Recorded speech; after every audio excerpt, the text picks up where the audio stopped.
Со набавка на 27.000 вакцини, хронични пациенти, старци, бремени и деца со намален имунитет од наредната недела ќе имаат можност да бидат заштитени од сезонскиот грип. Пред стартот на сезоната, здравствените власти годинава го пролонгираа почетокот на имунизација, кој наместо на 15 октомври ќе стартува 10 дена подоцна, затоа што се чекаа нарачаните дози од холандскиот производител кои треба да бидат распределени во центрите за јавно здравје. Вакцината е веќе пристигната во Македонија,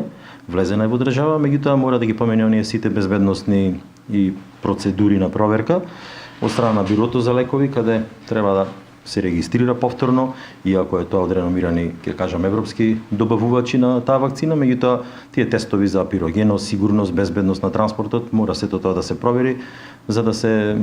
дистрибуира во нашиот здравствен систем. Вакцинацијата е незадолжителна по избор на граѓанинот, но лекарите препорачуваат задолжително да ја примаат ризичните групи од населението. Покрај нив, според епидемиолозите, препорачено е вакцина да примаат и здравствените работници, полицајци, војници вработени во јавната администрација и сите оние кои секојдневно се во директна комуникација со голем број на лица. Вакцината е претежно, за сите корисници од 6 месеци возраст нагоре. Со таа напомена дека малите деца кај нас се уште немаме таква традиција за вакцинирање, многу мал број мали деца ја користат вакцината по препорака на педиатрите пред се,